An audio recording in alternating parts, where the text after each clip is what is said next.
Death current അധ്യായം 6.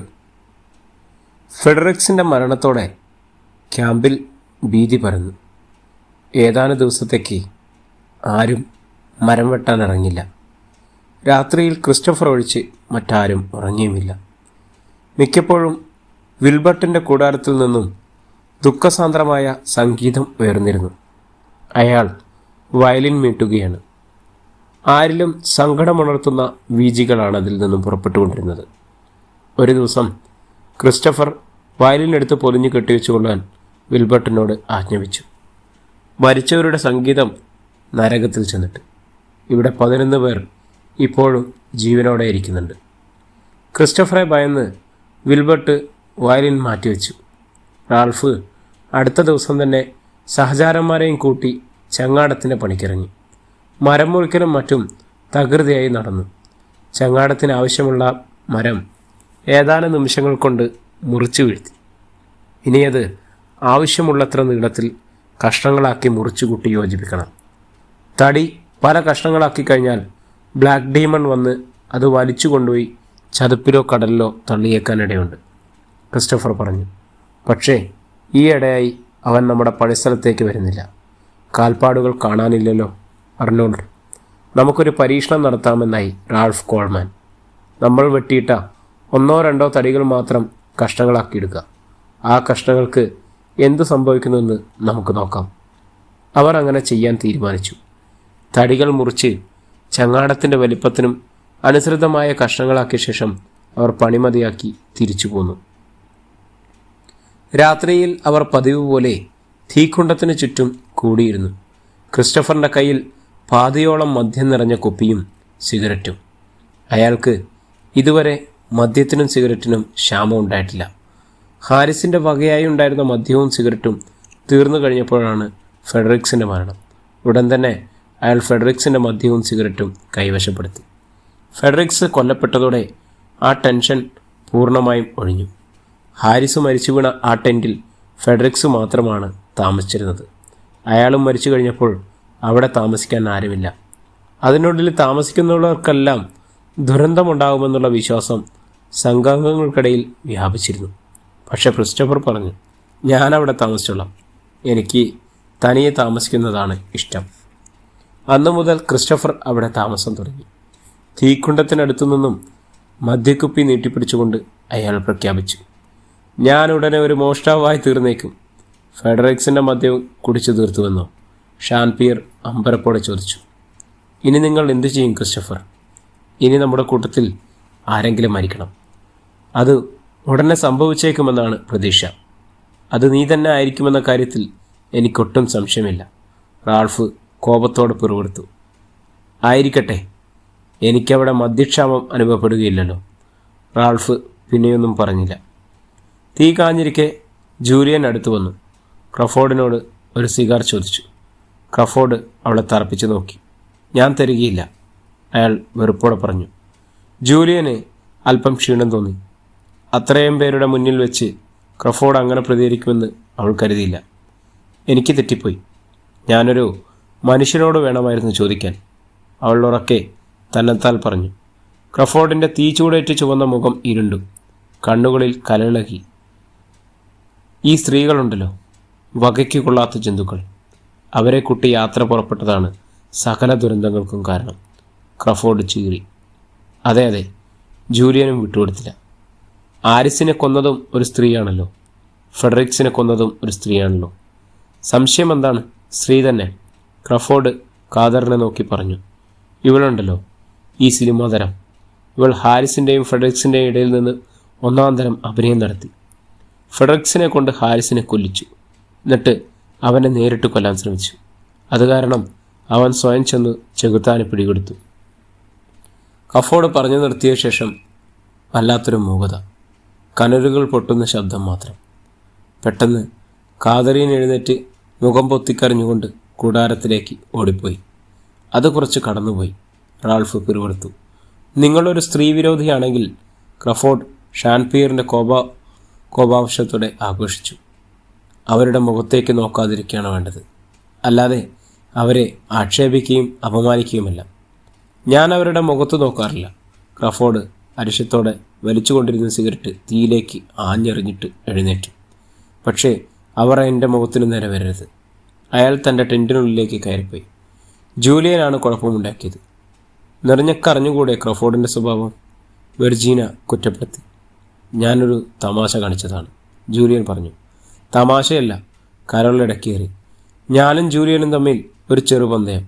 ക്രഫോർഡിൻ്റെ കയ്യിൽ നിന്നും ഒരു സിഗരറ്റ് വാങ്ങി വലിക്കാമെങ്കിൽ ഒരു പാക്കറ്റ് സിഗരറ്റിനാം. കിട്ടിയല്ലോ, അർണോൾഡ് കുറ്റപ്പെടുത്തി. ജൂലിയൻ ഭാവഭേദമൊന്നും കാണിച്ചില്ല. ഉള്ളിൽ കുറ്റബോധം തോന്നിയിരുന്നു. വെറുമൊരു തമാശയ്ക്കല്ല അവർ ക്രഫോർഡിൻ്റെ അടുത്ത് ചെന്നത്. വളരെ നാളുകളായി ക്രഫോർഡിനോടുള്ള താല്പര്യം അവൾ മനസ്സിൽ സൂക്ഷിക്കുകയാണ്. പാറ പോലെ ഉറച്ച ആ മനുഷ്യനെ തൻ്റെ ഇണത്തിനൊത്ത് കൊണ്ടുവരുമെന്ന് അവൾ മനസ്സിൽ പ്രതിജ്ഞയെടുത്തിരുന്നു. ജൂലിയൻ്റെ മനോഗതം എന്തെന്ന് ക്രഫോർഡിന് ഊഹിക്കാൻ കഴിഞ്ഞിരുന്നു. അതുകൊണ്ട് തന്നെ അവളുടെ മുമ്പിൽ അയാൾ കരിമ്പാറ പോലെ നിലകൊണ്ടു. ജൂലിയനെക്കുറിച്ച് അയാൾക്ക് നന്നായി അറിയാം. ശരിയായ ഒരു ജീവിതമായിരുന്നില്ല അവളുടേത്. ഏതൊരു പുരുഷനെയും കീഴടക്കാൻ പോന്ന സർപ്പസൗന്ദര്യമായി അവളൊരു രാജകുമാരിയെപ്പോലെയാണ് സാൻ ഫ്രാൻസിസ്കോവിൽ ജീവിച്ചിരുന്നത്. കാമുകരുടെ ഒരു കുപ്പിണി തന്നെ അവൾക്ക് ചുറ്റുമുണ്ടായിരുന്നു. ഒരു മന്ദഹാസം കൊണ്ട്, ഒരു വാക്കുകൊണ്ടും ഒരു ആംഗ്യം കൊണ്ടും അവരെ അവൾ നിലയ്ക്ക് നിർത്തിയിരുന്നു. തീക്കരികിൽ നിന്നും എല്ലാവരും ഉറങ്ങാനായി പിരിഞ്ഞു പോയിരുന്നു. കരോൾ ടെൻറ്റിൽ വന്നപ്പോൾ കാതറിൻ കരച്ചിൽ നിലച്ചിരുന്നില്ല. ഹാരിസിൻ്റെ മരണശേഷം കാതറിൻ ജീവച്ഛം പോലെയാണ് കഴിഞ്ഞിരുന്നതെന്ന് കരോളിനറിയാം. നീ അതെല്ലാം മറന്നുകളാം. കരോൾ ലൈസ കാതറിനെ ആശ്വസിപ്പിക്കാൻ ശ്രമിച്ചു. കരോൾ തൻ്റെ കിടക്കയിൽ കയറി കിടന്നു. കാതറിന് ഉറങ്ങാനായില്ല. അവൾ ആദ്യം മുതൽ എല്ലാം ഓർമ്മിക്കാൻ ശ്രമിച്ചു. സാൻ ഫ്രാൻസിസ്കോ നഗരം, അവിടുത്തെ വീടും ബന്ധുക്കളും ആരാധകരും, അവർക്കിടയിൽ റാണിയെപ്പോലെ കഴിഞ്ഞിരുന്ന നാളുകൾ, ഫെഡറിക്സുമായിട്ടുള്ള സ്നേഹബന്ധം. ചില സിനിമകളിലെ ചെറിയ റോളുകൾ കിട്ടിത്തുടങ്ങിയതാണെന്ന് ഫെഡറിക്സുമായിട്ടുള്ള അകൽച്ചയ്ക്ക് കാരണം. പിന്നെ സിനിമ അയാൾക്ക് ഇഷ്ടമായിരുന്നില്ല. അതിൻ്റെ പേരിലാണ് പിണക്കം. അക്കാലത്ത് കഠിനമായി വെറുക്കാൻ തോന്നുന്നത് പോലെയാണ് ഫെഡറിക്സ് പെരുമാറിയത്. പിന്നീട് യാഥാർത്ഥ്യത്തിൽ വെറുക്കുകയും ചെയ്തു. പിന്നെ ഹാരിസിൻ്റെ ആഗമനം, പുതിയ കൂട്ടുകെട്ട്, പുതിയ സ്നേഹ സന്ദേശം, പുതിയ ചക്രവാളവും പക്ഷികളും പാട്ടുകളും സ്വപ്നങ്ങളും, നാശം പിടിച്ച യാത്ര, കടൽക്ഷോഭം, ചെകുത്താൻ തുരുത്ത്, ഹാരിസിൻ്റെ മരണം, ഫെഡറിക്സിൻ്റെ മരണം, എല്ലാം വർണ്ണചിത്രങ്ങൾ പോലെ അസാധാരണ വ്യക്തതയോടെ അവരുടെ മനസ്സിലൂടെ കടന്നുപോയി. അർണോൾഡിനും ഭാരി ഗോമസിനുമായിരുന്നു രാത്രിയുടെ ആദ്യ പകുതിയിലെ കാവൽ. അവർ ഉറക്കമിളച്ചും സിഗരറ്റ് പുകച്ചും വെളിയിലെ ഇരുട്ടിലേക്ക് നോക്കി ജാഗരൂകരായിരുന്നു. അർദ്ധരാത്രിയോടടുപ്പിച്ച് സ്ത്രീകളുടെ കൂടാരങ്ങളുടെ ഭാഗത്തുള്ള ഒരു വെടിവെച്ച കിട്ടു. തുടർന്ന് അലറിപ്പാഞ്ഞുള്ള കരച്ചിലും. അർണോൾഡും ഭാര്യയും ഞെട്ടി എഴുന്നേറ്റു. കൂടാരങ്ങളിൽ ഉറങ്ങിക്കിടന്നവരും ഞെട്ടി ഉണർന്നു. ഭാര്യയും അർണോൾഡും വെടിവെച്ച കെട്ടിയെടുത്തേക്ക് ഓടിച്ചെന്നു. ടെൻറ്റിനുള്ളിൽ നിന്നും കരോളിൻ്റെ നിലവിളിയും കിട്ടും. അർണോൾഡ് ടെൻറ്റിനുള്ളിലേക്ക് ടോർച്ചടിച്ചു. കട്ടിലിൽ നിന്നും താഴെ വീണ് പിടഞ്ഞടിച്ച് നിലവിളിക്കുന്ന കാതറിനെയാണ് കണ്ടത്. അവളുടെ മുഖം നിറയെ ചോര, വായിലൂടെയും മൂക്കിലൂടെയും ചോര കുത്തി ഒഴുകുന്നു. അധ്യായം 16. ടെൻറ്റുകളിൽ ഉറക്കമായിരുന്നവരെല്ലാം ഓടിയെത്തി. കരോൾ ഇതിനകം ഭയന്ന് പുറത്തു ചാടിക്കഴിഞ്ഞിരുന്നു. ബാരി ഗോമസ് വലിയ വെഴുകുതിരി കൊളുത്തിക്കൊണ്ടുവന്നു. കാതറിൻ്റെ മരണപ്പിടച്ചിൽ ക്ഷയിച്ചിരുന്നു. തോക്ക് കയ്യിൽ നിന്നും എപ്പോഴോ വിട്ടുകളഞ്ഞിരുന്നു. ചോര കൊണ്ട് അവരുടെ മുഖം കാണാൻ വയ്യാതായി. നേർത്ത ഞരക്കവും കൈകാലുകളിൽ ഇളക്കവും മാത്രമായി. നിമിഷങ്ങൾക്ക് ശേഷം അവളുടെ ശരീരം കോച്ചി വലിഞ്ഞു. മൃദുവായ ഒരു ഞെട്ടൽ. കഴിഞ്ഞു. എന്താണ് സംഭവിച്ചത്? റാൾഫ് സംഭീതനായി കരോളിനോട് ചോദിച്ചു. എനിക്കൊന്നും അറിയില്ല, കരോൾ പറഞ്ഞു. വെടിയൊച്ചയും നിലവിളിയും കേട്ടാണ് ഞാനുണ്ടെന്നത്. ഞാനും ഭയന്ന് നിലവിളിച്ചു പോയി. അവൾ മരിച്ചു. കാതറിൻ്റെ നാടി പിടിച്ചു നോക്കിയിട്ട് ഷാൻപിയർ അവിശ്വസനീയതയോടെ പിറുവിടുത്തു. ക്രഫോർഡിനെ രംഗം കണ്ടപ്പോൾ തന്നെ മനസ്സിലായി കാതറിൻ സ്വയം തലയ്ക്ക് വെടിവെച്ച് മരിക്കുകയായിരുന്നെന്ന്. അയാൾ നിൽക്കാതെ അപ്പോൾ തന്നെ തൻ്റെ കൂടാരത്തിലേക്ക് പോയി. മറ്റുള്ളവർക്ക് കാര്യം മനസ്സിലാക്കാൻ അല്പം സമയമെടുത്തു. തോക്ക് മരണപ്പെടച്ചിലിനിടയിൽ മൃതദേഹത്തിൻ്റെ അടിയിലായിപ്പോയിരുന്നു. ജൂലിയൻ മാറിപ്പോയപ്പോൾ കരയാൻ തുടങ്ങി. കഠിനമായ ആത്മസംഘർഷം എല്ലാവരുടെയും സമചിത്തത തകർത്തിരുന്നു. ഒരു ശവപ്പറമ്പിൽ പെട്ടുപോയ അനുഭവമായിരുന്നു സകലർക്ക്. പേടിയും ദുഃഖവും കൊണ്ട് വിളറി ജീവനറ്റ മുഖങ്ങൾ. ആ രാത്രിയിൽ തന്നെ മരണം വന്ന് തങ്ങളെ ഏവരെയും പിടികൂടിയേക്കുമെന്ന് അവർ ഭയന്നു. മൃതശരീരത്തിൻ്റെ കാവൽക്കാരെ പോലെ മൂകരും വിഷണ്ണരുമായി അവർ പ്രഭാതം വരെ ഉണർന്നിരുന്നു. 5 ദിവസം കൊണ്ട് വേണ്ടത്ര മരങ്ങൾ മുറിച്ചിട്ടു. ചങ്ങാടത്തിന് പാകത്തിന് കഷ്ണങ്ങളാക്കിക്കൊണ്ടിരിക്കുകയാണല്ലോ. 13 പേരിൽ 3 പേർ മരിച്ചു കഴിഞ്ഞു. പ്രഭാതമായപ്പോൾ റാൾഫ് പറഞ്ഞു, ശവം മറവ് ചെയ്യണം. രാത്രിയിൽ കാതറീൻ്റെ മരണം സൃഷ്ടിച്ച സ്തംഭനാവസ്ഥയിൽ നിന്നും ആരും ഉണർന്നിരുന്നില്ല. ക്രഫോർഡിനാണെങ്കിൽ ടെൻറ്റിൽ നിന്നും പുറത്തിറങ്ങിയത് കൂടിയില്ല. അയാൾ ദുഃഖിതനായി കാണപ്പെട്ടു. എവിടെ മറവ് ചെയ്യും? ക്രിസ്റ്റഫർ ചോദിച്ചു. കുഴിച്ചിട്ടാൽ ശവം നഷ്ടപ്പെടും. കടലിലെറിയുകയോ ചതുപ്പിൽ ചാർത്തുകയാണ് ബുദ്ധി, റാൾഫ് പറഞ്ഞു. ഒടുവിൽ ശവം ചതുപ്പിൽ താഴ്ത്താൻ തീരുമാനിച്ചു. അങ്ങനെ തന്നെ ചെയ്യുകയും ചെയ്തു. ശവം തലപ്പിൽ ചാത്തി തിരിച്ചു പോഴുമ്പോൾ ഒരു മൃഗത്തിൻ്റെ ജഡം കുഴിച്ചിട്ടു എന്നതിൽ കവിഞ്ഞ് ആർക്കും ഒന്നും തോന്നിയില്ല. ആരുടെ നാവിലും പ്രാർത്ഥനകൾ ഉതിർന്നില്ല. ആരുടെ ഹൃദയത്തിലും വേദന ഉറവ് പൊട്ടിയില്ല. കാതറീൻ്റെ മരണത്തിൽ ആത്മാർത്ഥമായി ദുഃഖിച്ചത് ക്രഫോർഡും ജൂലിയനും മാത്രമായിരുന്നു. ക്രഫോർഡിന് കുറ്റബോധമുണ്ടായിരുന്നു. കാതറീനാണ് ഹാരിസിനും ഫെഡറിക്സിൻ്റെയും മരണത്തിന് കാരണമെന്ന തൻ്റെ പ്രസ്താവനയാണ് കാതറീൻ്റെ സമനില തെറ്റിച്ചതും ആത്മഹത്യക്ക് പ്രേരിപ്പിച്ചുവെന്ന് അയാൾ കരുതി. ക്രഫോർഡ് തൻ്റെ ദുഃഖം പുറമേ പ്രകടിപ്പിച്ചില്ല. ഷാൻപിയർ ഇത്രയും പറഞ്ഞു, കാതറീനെ ആരും കൊന്നതല്ല, അവൾ സ്വയം മരണം വരിച്ചു. അതിൻ്റെ ഉത്തരവാദിത്തം 100% അവളുടേത് മാത്രമാണ്. കാതറീൻ ആത്മഹത്യ ചെയ്തതിൻ്റെ 2ാമത്തെ ദിവസം റാൾഫിനോടും കൂട്ടുകാരോടുമൊപ്പം ക്രഫോർഡും ചങ്ങാടത്തിലെ തടി മുറിക്കുന്നിടത്തേക്ക് പോയി.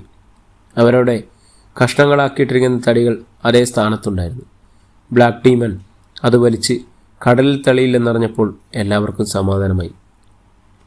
അവൻ തടികളുടെ കാര്യം മറന്നു കാണും.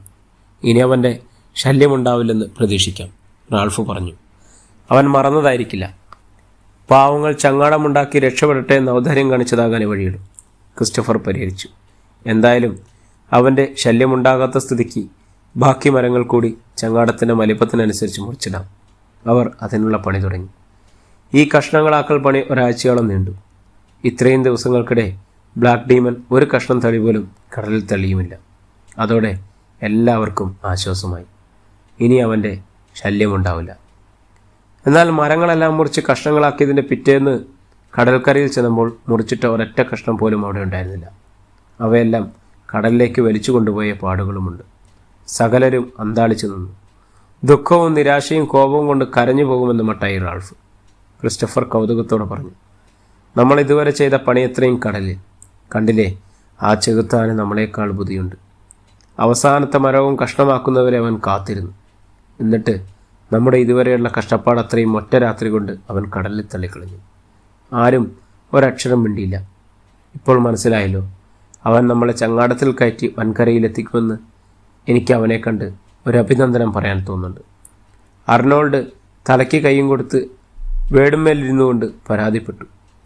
ഇനി ആദ്യം മുതൽ ആരംഭിക്കാൻ ഞാനില്ല. റാൾഫ് പരാജയം കൂട്ടാക്കിയില്ല. ഒരു പരാജയം കൊണ്ട് പിന്മാറാനാണെങ്കിൽ മരണമല്ലാതെ നമ്മളൊന്നും നേടാൻ പോകുന്നില്ല. നാളെ മുതൽ നമുക്ക് മരം വെട്ട് ആരംഭിക്കണം. ഞാനീ പാഴ്പണിക്കില്ല, ഭാര്യ പറഞ്ഞു. വേണ്ട, നിനക്കൊക്കെ ഇവിടെ കിടന്ന് ചാവാനായിരിക്കും വിധി. രക്ഷപ്പെടുമെന്ന് പ്രതീക്ഷയുള്ളവർ നാളെ എന്നോടൊപ്പം മരം മുറിക്കാൻ വരും. ഒരടിക്ക് വീണ് ചാവുന്നവരല്ല നമ്മളെന്ന് അവന് തെളിയിച്ചു കൊടുക്കണം. മരം വെട്ടിയില്ലെങ്കിൽ ചങ്ങാടമുണ്ടാവുകയില്ല. ചങ്ങാടമുണ്ടാവുകയില്ലെങ്കിൽ രക്ഷപ്പെടലുമില്ല. അടുത്ത ദിവസം രാവിലെ റാൾഫ് മരം മുറിക്കാൻ ഇറങ്ങി. ആരും ടെൻറ്റിനുള്ളിൽ മടിപിടിച്ചിരുന്നില്ല. റാൾഫിനൊപ്പം കടൽക്കരയിലേക്ക് പോന്നു. തകൃതിയായി മരം മുറിക്കൽ പുനരാരംഭിച്ചു. ഇത്തവണ വാശിയോടെയാണ് എല്ലാവരും പണിയെടുത്തത്. 5 ദിവസം കൊണ്ട് വേണ്ടത്ര മരങ്ങൾ മുറിച്ചിട്ടു. ചങ്ങാടത്തിൻ്റെ ഭാഗത്തിൽ കഷ്ണങ്ങളാക്കുമ്പോഴല്ലേ അവൻ്റെ രംഗപ്രവേശനം, അർണോൾഡ് പറഞ്ഞു. ഇത്തവണ കഷ്ണങ്ങളാക്കി തീർത്തിട്ട് ഓരോ രാത്രിയിലും നമുക്ക് കാവലിരിക്കണം, റാൾഫ് പറഞ്ഞു. തോക്കുകളുമായി നമുക്ക് കാവലിരിക്കാം. ഏതായാലും നേരിട്ടൊരു ഏറ്റുമുട്ടൽ കൂടാതെ 2-1 തീരുമാനിക്കുന്ന കേൾക്കില്ല. ഷാൻപിയർ അത് ശരിവെച്ചു. അന്ന് രാത്രിയിൽ അവർ വേണ്ടത്ര സന്നാഹങ്ങളോടെ കാവലിനെത്തി. ഷാൻപിയർ, ക്രിസ്റ്റഫർ, ക്രഫോർഡ്, റാൾഫ് കോൾമാൻ എന്നിവർ മറ്റു പുരുഷന്മാരും ടെൻറ്റിൽ പെൺകുട്ടികൾക്കൊപ്പം കാവലിരുന്നു. ഷാൻപിയർ തോക്കുകളുമായി ഒളിച്ചിരിക്കേണ്ട സ്ഥലവും നേരത്തെ തന്നെ ക്രമീകരിച്ചിരുന്നു. ബ്ലാക്ക് ഡീമൺ ഏത് ദിശയിലൂടെ കടന്നു വന്നാലും വെടിവെക്കാൻ പാകത്തിലായിരുന്നു ഒളിയിടങ്ങളുടെ സ്ഥാനം. രാത്രി ഇരുണ്ട് കനത്തു. ശ്വാസം അടക്കിപ്പിടിച്ച ഇരുട്ടിലൂടെ അവ്യക്തത ഛായങ്ങളിലേക്ക് കണ്ണും നട്ട് അവരങ്ങനെ ഇരുപ്പുറപ്പിച്ചു. കാടിൻ്റെ ശബ്ദങ്ങൾ, ഒരു ചെറുചലനം, ഒരു ചെറിയ കാലച്ച, ഒന്നുമില്ല. അർദ്ധരാത്രിയായപ്പോൾ കൂടാരങ്ങളുടെ ഭാഗത്തുനിന്നും തുടർച്ചയായ വെടിയൊച്ചകൾ മുഴങ്ങി. അതിനുശേഷം നീണ്ട നിലവിളികളും. വരൂ, അവൻ അവിടെ ആക്രമണം നടത്തിയെന്നും തോന്നുന്നു. ഷാൻപിയർ ഒളിയിടത്തിൽ നിന്നും ചാടിയിറങ്ങി. മറ്റുള്ളവരും പുറത്തു കിടന്നു. ടോർച്ച് തെളിച്ചുകൊണ്ട് ഷാൻപിയർ മുമ്പേ ഓടി. കൂടാരങ്ങളോട് അടുത്തെത്തുമ്പോൾ അവർ തുടരെ നിലവിളിച്ചു. നിലവിളികളെല്ലാം നിലച്ചിരുന്നു. ഒരു കൂടാരം വലിച്ചു പൊളിച്ചിട്ടിരിക്കുന്നു. ടെൻറ്റുകൾക്കുള്ളിൽ ആരുമില്ലെന്ന് കണ്ട് അവർ നടുങ്ങി. ഷാൻപിയർ ഓരോ ടെൻറ്റിലും ടോർച്ച് തെളിച്ചു നോക്കി. ആരുമില്ല. അർണോൾഡ് അയാൾ ഉച്ചത്തിൽ വിളിച്ചു പറഞ്ഞു. മറുപടി കിട്ടാഞ്ഞ് പരിസരത്തെല്ലാം ടോർച്ചടിച്ചു നോക്കി. ക്രിസ്റ്റഫർ തനിച്ചുപയോഗിച്ചിരുന്ന ടെൻറ്റാണ് വലിച്ചു പൊളിച്ചിട്ടിരിക്കുന്നത്. അവനിവിടെ വന്നിരുന്നു. ക്രഫോർഡ് പുറകെടുത്തു. നമ്മുടെ കൂട്ടർക്കെല്ലാം എന്തുപറ്റി? റാൾഫ് വീതിയോടെ ഷാൻപിയറെ നോക്കി. ഭാരി, വിൽബർട്ട്, ഷാൻപിയർ ഉറക്കെ വിളിച്ചു. ഉൾക്കാട്ടിൽ നിന്നും ഭാര്യയുടെ ശബ്ദം കേട്ടു. ഷാൻപിയർ ആ ദിക്കിലേക്ക് ടോർച്ച് ചൊലിച്ചു. വെളിച്ചം വേണമെന്ന് ഭാര്യ വിളിച്ചു പറഞ്ഞു. ഷാൻപിയർ ടോർച്ചുമായി അയാളുടെ സമീപത്തേക്ക് പോയി. ഭാര്യ വയന്ന് വിളറി മരച്ചുവട്ടിൽ നിൽക്കുകയാണ്. മറ്റുള്ളവരെല്ലാം എവിടെ? എനിക്കറിഞ്ഞുകൂടാ. ആരുമില്ലേ? എന്താണുണ്ടായതെന്ന് പറഞ്ഞു. അവൻ വന്നു. നേരിട്ട് കണ്ടോ? ശരിക്കും കണ്ടില്ല. ഞാനും അർണോൾഡും ഉറങ്ങാതിരിക്കുകയായിരുന്നു. പുൽത്തകടിയിൽ നിന്ന് ശബ്ദം കേട്ട് നോക്കിയപ്പോൾ കത്തുന്ന 2 പച്ചക്കണ്ണുകൾ. ഇരുട്ടത്ത് അവ്യക്തമായൊരു രൂപം. ഞങ്ങളുടനെ വെടിപൊട്ടിച്ചു. ശബ്ദം കേട്ട് എല്ലാവരും ഞെട്ടി എഴുന്നേറ്റു. അപ്പോഴേക്കും ഒരു കൂടാരം വലിച്ചു പൊളിച്ചു കഴിഞ്ഞിരുന്നു.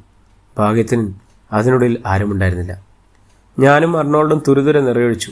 അതുകൊണ്ട് ഫലമൊന്നും ഉണ്ടായില്ലെന്ന് തോന്നുന്നു. ഞങ്ങൾക്ക് ശരിക്കും കാണാമായിരുന്നില്ല എന്നതാണ് സത്യം. എല്ലാവരും ഇറങ്ങി ഓടി. എങ്ങോട്ടേക്കാണ് പോയതെന്ന് ഒരു രൂപവുമില്ല. ഭാര്യ കിതപ്പോടെ പറഞ്ഞു നിർത്തി.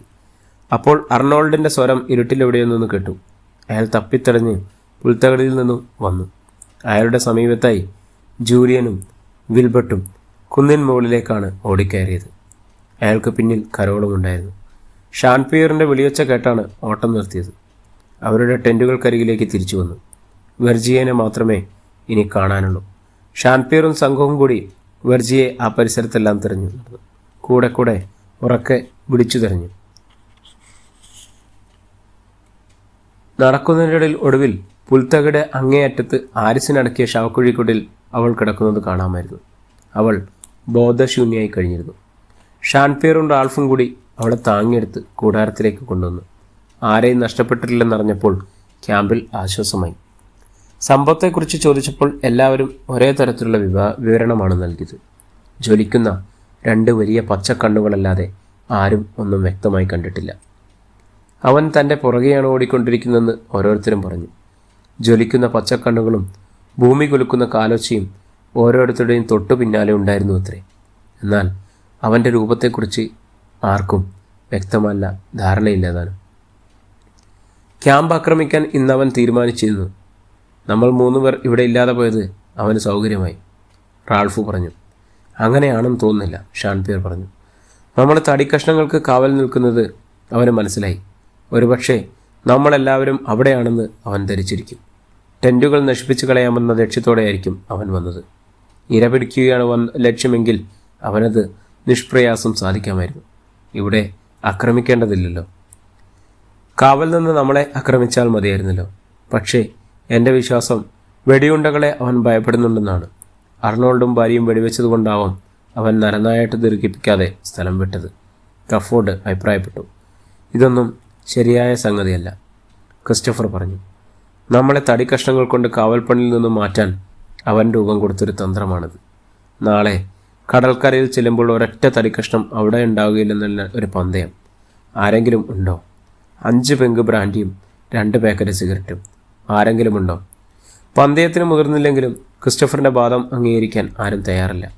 കടൽക്കരയിൽ ചെന്ന് കാവൽ തുടരാമെന്ന് റാൾഫ് പറഞ്ഞപ്പോൾ പെൺകുട്ടികൾ എതിർത്തു. അവർക്ക് കാവലിന് ഭാര്യയും അർണോൾഡും മാത്രം പോരാ. ബ്ലാക്ക് ഡീമൺ ഇനിയും വന്നാൽ അവനെ തകർക്കാൻ കെൽപ്പുള്ളവർ ടെൻറ്റിലുണ്ടാവണം. അതെങ്കില്ലെങ്കിൽ എല്ലാവർക്കും കൂടി കടൽക്കരയിലേക്ക് പോകാമെന്ന് ജൂലിയൻ അഭിപ്രായപ്പെട്ടു. എല്ലാവരും കടൽക്കരയിലേക്ക് പോയാൽ ടെൻറ്റുകൾക്ക് കാവലില്ലാതാകുമെന്ന് പറഞ്ഞ് റാൾഫും ആ അഭിപ്രായം പുറന്തള്ളി. പേടി നിറഞ്ഞ ആലോചനകളുമായി അവർ പുൽത്തകടിയിൽ കൂട്ടം കൂടി നിന്നു. കുറേ കഴിഞ്ഞ് ഭാര്യയും അർണോൾഡും തീ കൂട്ടി. എല്ലാവരും തീക്ക് ചുറ്റും വട്ടമിട്ടിരുന്നു. ഏത് നിമിഷം നിറയൊഴിക്കത്തക്ക വിധം ഷാൻപിയറും റാൾഫും ക്രഫോൾഡും ആയുധം തയ്യാറാക്കി വെച്ചിരുന്നു. ക്രിസ്റ്റഫർ കുറേ കഴിഞ്ഞ് അയാളുടെ കൂടാരത്തിൽ ചെന്ന് കിടന്നുറങ്ങി. രാത്രിയിൽ പിന്നീട് കുഴപ്പമൊന്നും ഉണ്ടായിരുന്നില്ല. പ്രഭാതത്തിൽ റാൾഫും സംഘവും കടൽക്കരയെത്തി. ക്രിസ്റ്റഫറിൻ്റെ കണക്കുകൂട്ടലായിരുന്നു ശരി. ചങ്ങാടമുണ്ടാക്കാൻ മുറിച്ചെടുത്ത തടിക്കഷ്ണങ്ങൾ അപ്രത്യക്ഷമായി കഴിഞ്ഞിരുന്നു. രാത്രിയിൽ അവൻ ശരിക്കും അധ്വാനിച്ചു, ക്രിസ്റ്റഫർ പറഞ്ഞു. ഭാര്യയാണെങ്കിൽ നിരാശ താങ്ങാനാവാതെ തലയിൽ കയ്യും വെച്ച് തറയിലിരുന്നു. ഇനി മരം വെട്ടാൻ എന്നോട് പറഞ്ഞേക്കരുത്. ഞാനില്ല, അർണോൾഡ് പറഞ്ഞു. കടൽക്കരയിൽ കുറേ സമയം ചുറ്റി നിന്ന ശേഷം സംഘം തിരികെ പോന്നു. ആകെയൊരു മന്ദത സംഘത്തെ ബാധിച്ചതുപോലെ. ആരും പുതിയ അഭിപ്രായങ്ങളൊന്നും പറഞ്ഞില്ല. ഉറക്കച്ചടവുകളുമായി ഓരോരുത്തരും ടെൻറ്റുകളിൽ കയറി. അല്പസമയത്തിനുള്ളിൽ ഉറക്കവുമായി. ഉച്ചതിരിഞ്ഞ് ക്രഫോർഡും ഷാൻപിയറും റാൾഫും കൂടി വേട്ടയ്ക്കിറങ്ങി. ദ്വീപിലെ അഭയാർത്ഥി സംഘത്തെ ഭക്ഷണ ദൗർലഭ്യം ഗുരുതരമായി ബാധിച്ചു തുടങ്ങിയിരിക്കുന്നു. വൈകുന്നേരമായപ്പോഴേക്കും അവർ ഏതാനും പക്ഷികളെയും ചില ചെറുജന്തുക്കളെയും വേട്ടയാടി പിടിച്ചുകൊണ്ടുവന്നു. രാത്രിയിൽ ഭക്ഷണത്തിനിരുന്നപ്പോൾ ക്രിസ്റ്റഫർ പറഞ്ഞു, ഇതുകൊണ്ടൊന്നും കാര്യമില്ല. നമ്മുടെ അംഗസംഖ്യ ഇനിയും ഗണ്യമായി കുറയേണ്ടിയിരിക്കുന്നു. അല്ലെങ്കിൽ ഭക്ഷണ ദൗർലഭ്യം രൂക്ഷമാകും. റാൾഫ് അയാളെ നോക്കി. നിങ്ങൾ തുറച്ചു നോക്കുകയൊന്നും വേണ്ട. ബ്ലാക്ക് ഡീമൺ സന്ദർഭത്തിനൊത്ത് പ്രവർത്തിച്ചാൽ മാത്രമേ നമ്മുടെ ആഹാരക്ഷാമം പരിഹരിക്കപ്പെടൂ. ഈ നിലയ്ക്ക് ഒരു 3 മാസം മുമ്പോട്ട് പോയാൽ നമ്മൾ പരസ്പരം കൊല്ലുനിന്ന അവസ്ഥയിലെത്തും. റാൾഫ് പിന്നെ അയാളോട് സംസാരിക്കാൻ മെനക്കെട്ടില്ല. മിക്ക ദിവസങ്ങളിലും ക്രഫോൾഡിൻ്റെ നേതൃത്വത്തിൽ ഒരു വേട്ടസംഘം ഭക്ഷണം തേടി കാടുകളിലേക്ക് ഇറങ്ങും. കാട് അവരെ ഒരിക്കലും നിരാശപ്പെടുത്തിയില്ല. ഇതിനിടെ ഭാര്യയുടെ നേതൃത്വത്തിൽ അർണോൾഡും ജൂലിയനും കടലിൽ മീൻ പിടിക്കാൻ തുരത്തുന്നു. ചൂണ്ടകളുണ്ടാക്കിയത് ഭാര്യ തന്നെ. രാവിലെ മുതൽ വൈകുന്നേരം വരെ അവർ ചൂണ്ടയിട്ട് മീൻ പിടിക്കും. ചിലപ്പോൾ ക്രിസ്റ്റഫറും അവരോട് സഹകരിച്ചിരുന്നു. ഭാര്യയാണെങ്കിൽ കടലിൽ ആഴമില്ലാത്ത ഭാഗത്ത് മുങ്ങി മീൻ പിടിക്കുന്നതിൽ വിദഗ്ധനായിരുന്നു. തിരകളും പാറയടക്കളവും കുറഞ്ഞ ഭാഗങ്ങളാണ് അയാൾ ഇതിനുവേണ്ടി തിരഞ്ഞെടുത്തിരുന്നത്. ചുരുക്കത്തിൽ കാട്ടിൽ നിന്നും കിട്ടുന്നതിനേക്കാൾ കൂടുതൽ ആഹാരം കടലിൽ നിന്നും കിട്ടുമെന്നായി. എന്നാൽ ചില ദിവസങ്ങളിൽ കടൽ അവരെ പാടെ നിരാശപ്പെടുത്തിയിരുന്നു. കാടിൻ്റെ കാര്യം വ്യത്യസ്തമാണ്. ക്രഫോർഡും ഷാൻപിയറും തോക്കുമായി ഇറങ്ങിയിട്ട് ഒരിക്കലും അവർക്കിര കിട്ടാതെ മടങ്ങേണ്ടി വന്നിട്ടില്ല. വീണ്ടും ബ്ലാക്ക് ഡീമൻ്റെ ആക്രമണം ഉണ്ടാകത്തിൽ നിന്നും അവർക്ക് ഒരു കാര്യം തീർച്ചപ്പെടുത്തി. ടെൻ്റ് പൊളിച്ചുള്ള ആദ്യത്തെ ആക്രമണത്തിൻ്റെ ഉദ്ദേശം വെട്ടിയിട്ട മരങ്ങളുടെ അടുത്തു നിന്നും കാവൽക്കാരുടെ ശ്രദ്ധകൾ തിരിക്കുകയാണ്. തടിക്കഷ്ണങ്ങൾ വലിച്ച് കടലിൽ തള്ളുകയായിരുന്നെന്ന് മാത്രമല്ല, തോക്കുകളെ അവൻ വല്ലാതെ ഭയപ്പെടുന്നെന്നും വ്യക്തമായി. ആയുധങ്ങളുള്ള കാവലിരിക്കുമ്പോൾ നേരിട്ട് ആക്രമിക്കാൻ അവന് ധൈര്യമില്ല.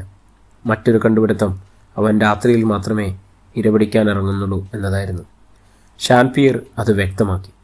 രാത്രിയിലാണ് അവന് കാഴ്ച കൂടുതൽ. ജ്വലിക്കുന്ന പച്ചക്കണ്ണുകൾ കണ്ടുകൊണ്ട് ഭാര്യ പറഞ്ഞതിൻ്റെ അർത്ഥം അതാണ്. പകൽ അവൻ ഈ താവളത്തിൽ നിന്നും പുറത്തിറങ്ങാറേയില്ല. ഈ നിഗമനം ഏറെക്കുറെ ശരിയായിരുന്നു താനും. പകൽ ബ്ലാക്ക് ഡീമൻ്റെ ആക്രമണം ഉണ്ടായിരുന്നില്ല. ആ വിശ്വാസം സംഘത്തിന് അല്പം ആശ്വാസം നൽകി. പകൽ സമയത്ത് എല്ലാവരും അലസരായി കഴിഞ്ഞുകൂടി. ഒറ്റതിരിഞ്ഞ് നടക്കാനോ കടപ്പുറത്ത് തനിച്ചിരുന്ന് ചെന്നിരിക്കാനോ ആർക്കും ഭയമില്ലാതായി. ചങ്ങാടമുണ്ടാക്കുന്ന കാര്യത്തെക്കുറിച്ച് റാൾഫ് സംഘത്തെ ഓർമ്മിപ്പിച്ചു. ചങ്ങാടമുണ്ടാക്കുന്നില്ലെങ്കിൽ നമ്മൾ രക്ഷപ്പെടാനും പോകുന്നില്ല. അവന് കടലിലെറിയാൻ കാട്ടിലേക്ക് മരം മുറിച്ചു കൊടുത്ത് നമ്മുടെ ആരോഗ്യം നശിപ്പിക്കണോ? ഭാര്യ ചോദിച്ചു. അത് വേണ്ട, റാൾഫ് പറഞ്ഞു. നമുക്ക് ചങ്ങാടത്തിന് ആവശ്യമായ മരങ്ങൾ മുറിച്ചു കൊടുക്കാം. അവൻ ചങ്ങാടത്തിൻ്റെ അളവിനൊത്ത് മുറിക്കുന്നതിന് പറ്റിയൊരവസരം കിട്ടിയിട്ട് മതി. അതുവരെ തടികൾ കിടന്നുണങ്ങട്ടെ. ആ അഭിപ്രായത്തോട് ഭാര്യയും യോജിച്ചു. നമുക്ക് ചങ്ങാടമുണ്ടാക്കാൻ പറ്റിയ സന്ദർഭമുണ്ടാകുമ്പോൾ തടി വെട്ടാതിരുന്നത് കൊണ്ട് മാത്രം അത് സാധ്യമാകാതെ വരരുത്. അടുത്ത ദിവസം മുതൽ അവർ മരം മുറിക്കൽ ആരംഭിച്ചു. അന്ന് എല്ലാവരും ഉത്സാഹത്തോടെ പണിയെടുത്തു. രാത്രിയിൽ ഭക്ഷണത്തിന് ശേഷം അവർ തീക്കുണ്ടത്തിന് ചുറ്റും കൂടി. വിൽബർട്ട് തീക്കരിയിൽ മുട്ടും കുത്തിയിരുന്ന് വയലിൻ മീട്ടിക്കൊണ്ടിരുന്നു.